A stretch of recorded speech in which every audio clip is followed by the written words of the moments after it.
di rafetlu conditions yi ñu fekk fii ci suñu centre de vote nit ñaa ngi voté calmement xëccoo amul buuxante amul problème amagul te ñu ngi ñaan yàlla ñu dugg ci élection ba jóge ci te mu demee nii parce que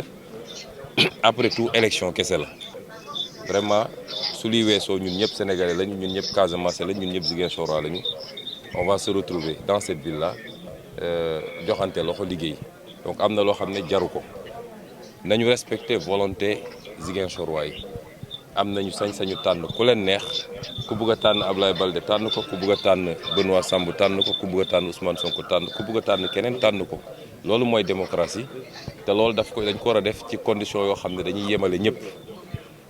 loolu la ñu gisagum fii ñu ngi ñaan yàlla mu taxee noonu fii ba ngoon nga xam ne dinañ génn niñ ciy duggee ci jàmm ñu génn ci jàmm. gëm naa ni tey soobee yàlla à 19h Ziguinchor dina am maire bu bees te maire boobu Ousmane Sonko lay tudd li ci des nag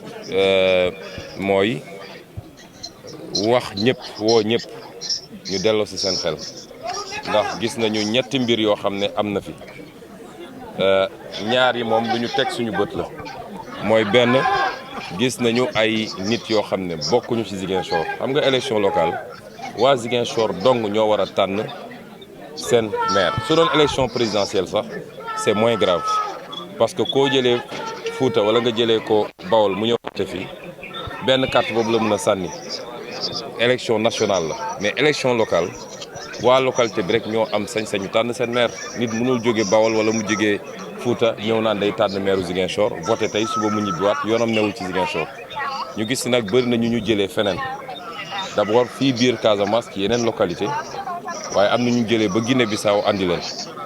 am na ñetti kër yoo xam ne xale yi gis nañ leen fi ñu leen logé am na bu nekk fële Lindiane am na bu nekk Gumel am na yeneen ak yeneen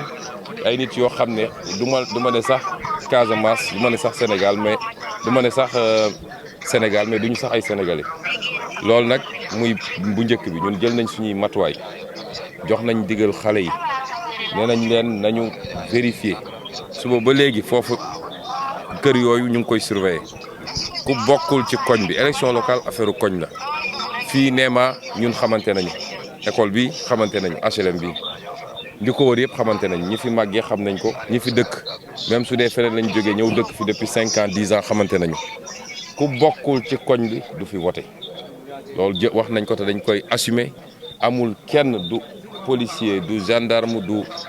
gouverneur du préfet ku ñu mën a tere loolu suñu bëggee jàmm am ñooñu nañu toog seeni kër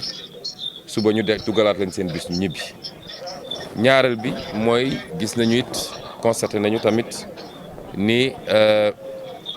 ñi ngi continuer ay militants APR yu bokk ci Benoît Sambou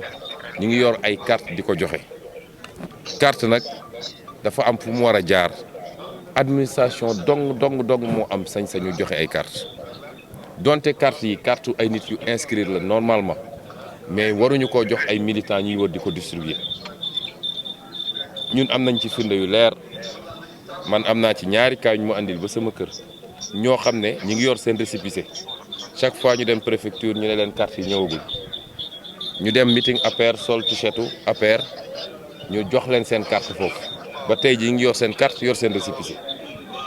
loolu cas bu garaaw la te dinañ ci déposer plainte sax parce que am na kuñ ci jàpp démb nit ñi mënoon nañ def ak moom neneen waaye dañu ils sont restés républicains yóbbu ko police yaa ma tooñ sànq bi may ñëw laa gis ñu bind ci presse bi ne libéré nañ ko sur instruction kan moo joxe instruction bi parce que kooku li mu def lu garaaw la te dinañ ko topp ba fu mu sës am nañ suñuy militants yoo xam ne ñoom ñoo leen jox carte parce que ñooñu dañ ñëw ne leen ñun APR lañu loolu nag dañuy sonal seen bopp parce que 100 cartes yoo fi distribué Ziguinchor 80 yi Ousmane Sonko lañu ci kattanu yàlla kon d'un côté baax na sax ba nga xam ne suñu militants yi jotaguloon seen carte mun koo jot waaye problème bi fu mu nekk mooy principe bi dañu mënul nangu ñuy jox ay militants carte ñu koy joxe loolu nag responsabilité gouverneur de Ziguinchor la ak préfet wu Ziguinchor semaine passée bi may def conférence de presse boobu yéegoon naa ko ba noppi te source sûre laa ko yéegee bi ma ko waxee ñu ne non il prépare sa défaite ñoom xam nañ ni défaite mënul am fii ma ne leen 1500 cartes ñu ngi koy essayer dugal waaye pour le moment préfet ak gouverneur dañoo bañ ñaar nag moo mun a am bu dee dañoo dem directement Antoine Diome jox leen carte yi problème am na parce que warul demee noonu te bu loolu amee it buñ demee ba jàpp ci ay cas gouverneur dafa war a réagir, préfet dafa war a réagir, police dafa war a réagir, justice dafa war a réagir bu dee nag ñoom ñoo jot carte yi gouverneur ak préfet joxe ko foofu c'est plus grave encore ak nu munti demee rek seen responsabilité ngi ci waaye ñoom dañuy sonal seen bopp ndax loolu du changer scrutin bi Ziguinchor 102 000 électeurs la su ma juumul c'est pas une histoire de 300 électeurs ou 200 électeurs moo koy mais malgré tout ñun dañu ne pour le principe